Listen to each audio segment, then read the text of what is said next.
Hey everybody, John Ann's again with Ashtonwood House Concerts, and we are once again uh, coming up on another wonderful Ashtonwood concert and performance on Saturday, November 15th at 7 p.m., and it will be the season finale, our 2025 season finale, and we couldn't be ending the season any better than to have the wonderful Laura Anglade and her accompanist, the wonderful pianist Michael Kanan, with us. So we've got Laura coming in to chat, and so let's bring her in right now. Hello, Hey, how are you? I'm doing well. How are you? I am well, thanks. Um, so we'll just, we are so looking forward to the coming weekend, November 15th, when you and Michael Kanan will be in the house for our what is our season finale concert. But I suspect there may be some out there who don't know Laura Anglade as well as they should. We'll make sure that that is no longer the case soon enough. Um, but for those that don't, Laura, tell us a little bit about yourself, you know, where you're from, where you've been, and what brings you to this space. Yeah, well, thanks so much. So a little bit about me. I was born in the south of France in Montpellier. I grew up in Connecticut. So from the age of 5 to 18, yeah, I lived in the States. And then I went to school in Montreal for my undergrad, where I studied translation. And I guess music had other plans for me, and I should backtrack a little bit. I always loved music. Grew up with classical piano. My mom plays classical piano, and I was in the band in elementary school. I played flute for a number of years. But I was still sort of trying to find my thing, you know. And then I started singing in the choir, so that really started my love for singing. And then, yeah, I started taking voice lessons privately with my teacher, whose name is Matthew Serapine, and he really changed my life. Just kind of kickstarted this passion. And I started with classical voice, so that was my training. And then he started introducing me to, musical theater repertoire and so on and so forth into the jazz repertoire. I mean, the songbook. Yeah. And yeah, I was also introduced to a man named David Lum, who's a wonderful musician, who's a friend of Matthew's, whose mother was actually Dorothy Fields. Oh, So in terms of like jazz delivery, that was really he was a big mentor of mine, and I would take the train into the city. And I knew there was something really special there, just from the way that the music made me feel. And yeah, so then college, I mean, it wasn't really a plan to make music my career, but um, it's funny, I told my teacher, I told him, oh, you're going to be upset. I'm choosing not to go to school for music. And he said, I'm not worried, it'll catch up with you. So funny how, and he well, was right. everything in its time, right? Yeah, exactly. So, I mean, in Montreal, I made so many great friends and musicians. I met my husband there, so we had a project together for a long time. Still work together, of course. But yeah, now I'm in New York. That's well, so there's a lot to unpack there. And so just tell me when you go to school for translation, hmm what does that is it was it just a particular language translation, or is it a variety of things? It's a good question. So there's a difference between translation studies and interpretation. Interpretation is really what you see live, like on the news when people are translating in whatever language kind of on the air, but translation is strictly written. So my dream was actually to translate fiction from French to English. Okay. You have to have a real mastery of both languages to be able to do translation. And I thought, okay, well, I'm bilingual and I love words and I love reading. And I mean, ever since I was a kid, I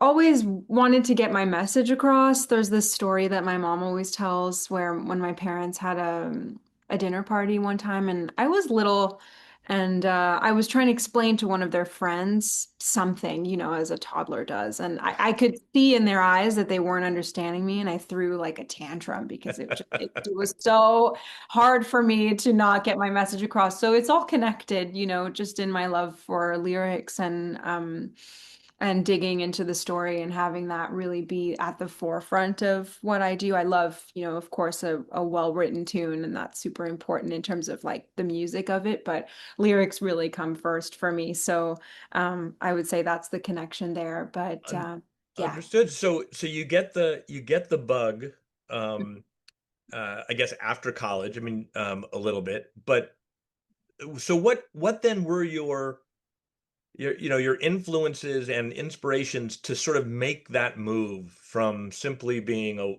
a word and story person into, really sort of grabbing music, you know, sort of by the horns. I uh I mean, music was always a big part of my life, even if I wasn't studying it in school. I was doing sessions with people and going to jams, and I missed performing. I did quite a little. I did a little bit of performing. I used to sing at the Kitano jam session, which is no longer Yeah. anymore. But yeah, that's a really nostalgic place for me. I would go with my teacher and we would have, yeah, it would just be a lot of fun. So yes, I knew that I always wanted to perform and singing was just, I mean, it was a hobby for me really. Um, but I suppose, I wonder, I don't know if there was a moment that made me, well, actually, so it wasn't after, it was a little bit after I graduated because I worked in translation. I worked a job. Oh, okay. Um, my colleagues were lovely. It was a great place, but it's just not for me. I mean, and John, my husband, was like, you should just quit.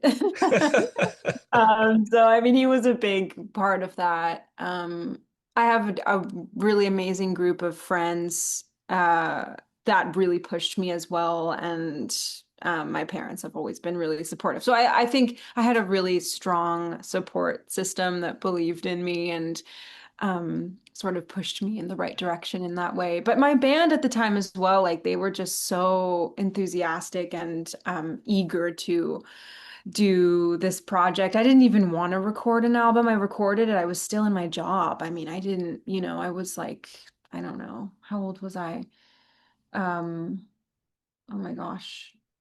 I don't know, maybe 21 when I did the Well, first and one. that's not unusual, right? I mean, obviously, a lot of musicians, until they really, really hit their stride, are doing music on the side. They're, Yeah. you know, Yeah. So I don't know. I'm going a little bit yeah. everywhere right But now. But and what about music? I mean, from a musical influence standpoint, I mean, yes. again, I think about people that you either wanted to either aspire to or liked their sound, and I think also, you know, there are so many of the standard answers to that, but also with your sort of international background, are there Mm. things about that background or about the people that you grew up with music in the home that helped shape, either how or what you wanted to do?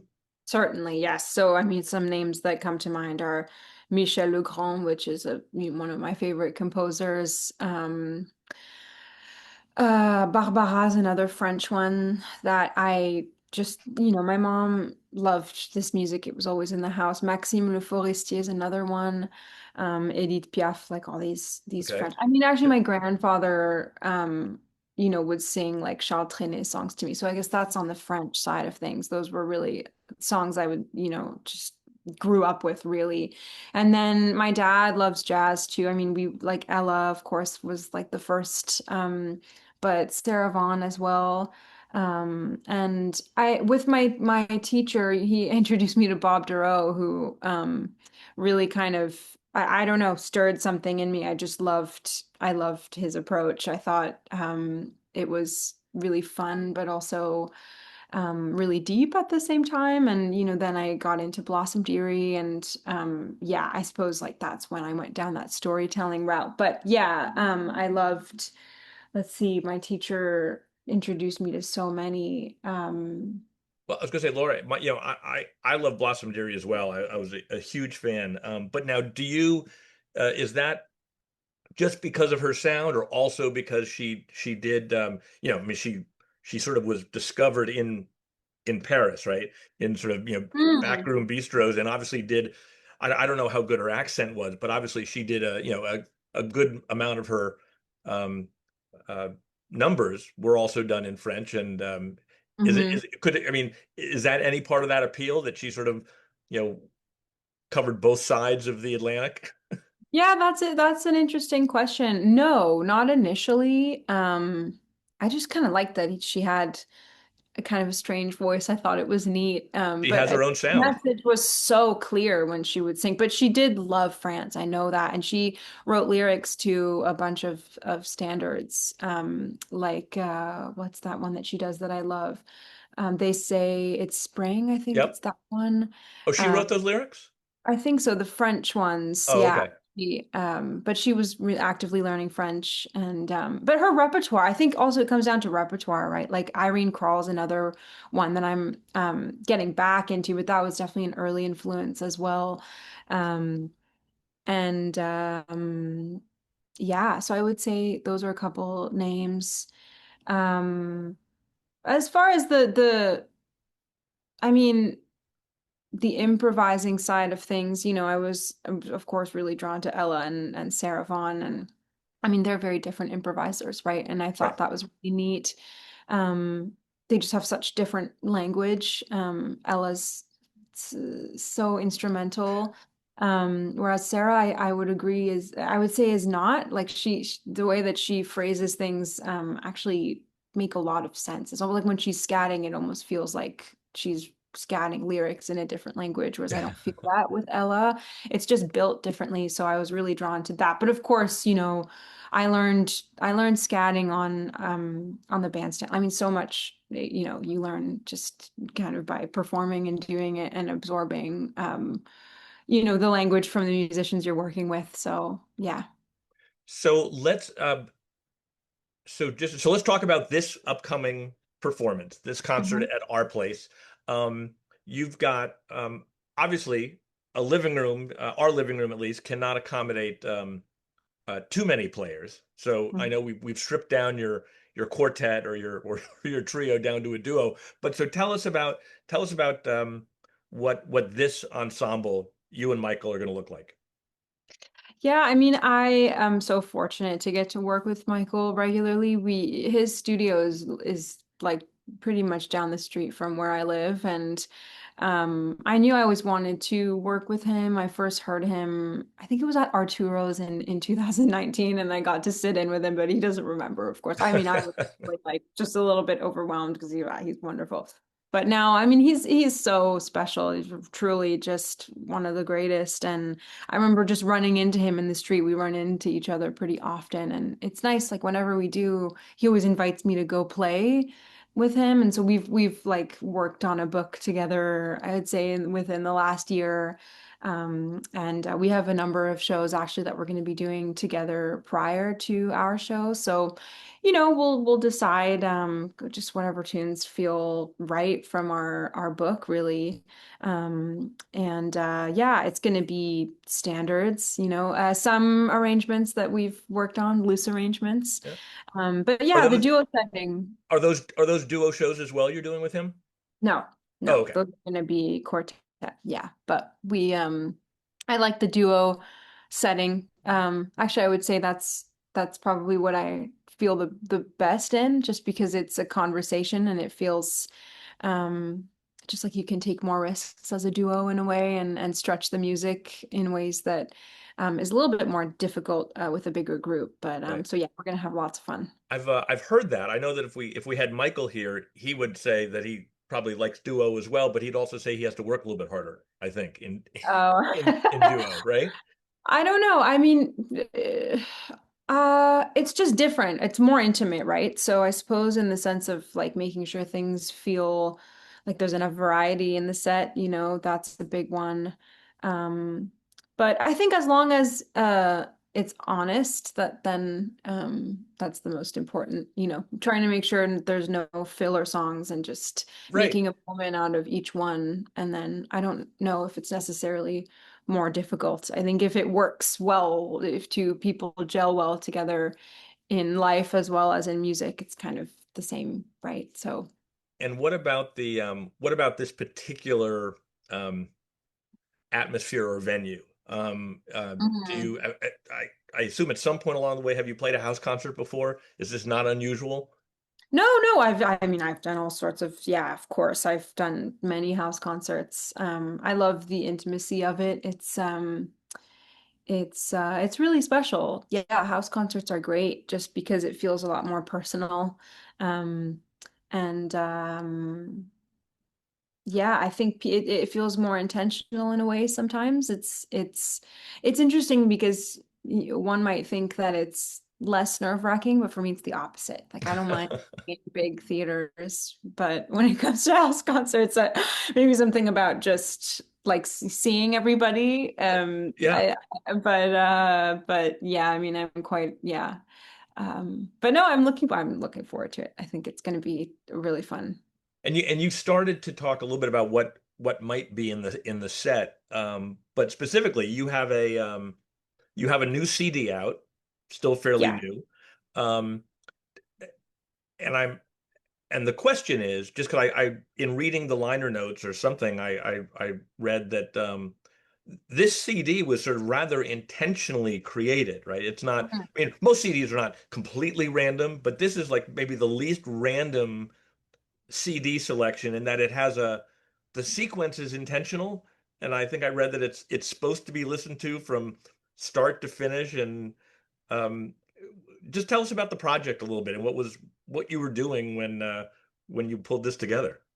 Yeah, so um I should say it didn't start out that way at all.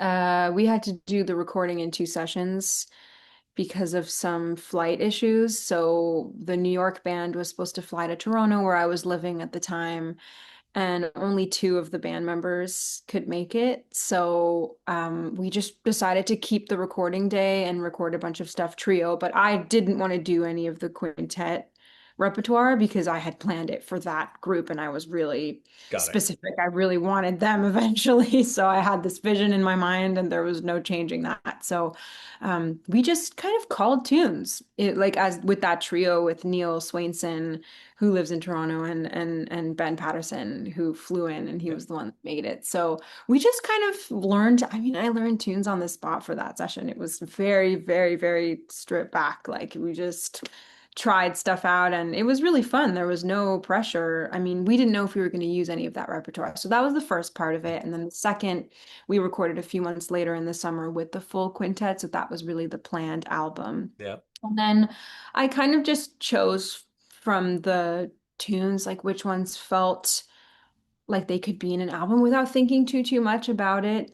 And then I was listening, during the mixing process, you spend a lot of time with the music, and I I um have been really interested in the cinematic I guess like way of performing, and I had the experience of doing a little bit of acting, and that was just on my mind. And I I was looking at the tunes and they really felt like they fit into one storyline. And so I kind of came up with that. And when I was picking the order for them, and luckily I have such a wonderful team over at Network, it's just a great label, and they helped me with the marketing of it. And so we really leaned into that. But I mean, it really felt natural, just as you're completely right. I mean, it starts out as if it almost like a movie, so that you follow through like a film, and it really came together. So it was intentional in that was kind of how we built it and how it's meant to be listened to, but it really came together kind of naturally as well, which is great.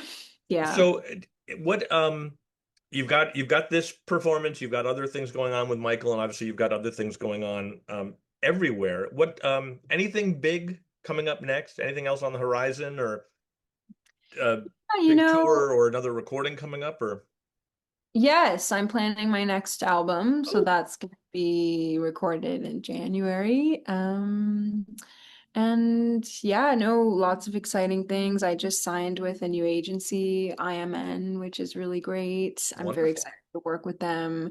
So hopefully that, yeah, that translates to more live work. And they're just such a great team. And I have a new management team at Knitting Factory. So yeah, yeah, lots of things happening. I've got a tour in December.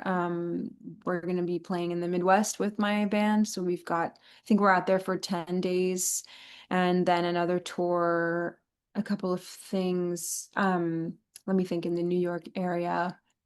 Um, I'm playing ornithology on my birthday, Okay. December. Yeah, just, yeah, gigs and recordings and yeah, lots of things happening. Awesome. Well, that is wonderful. Thank you for taking time out to do this. We are so excited. We are so excited to have you and Michael here. It's going to be a great evening, a great party, and obviously just an amazing set of music. We really can't wait. Great. Well, me too. So looking forward to it. Awesome, Thank Laura. you. Thanks so much. Thanks so See much. ya.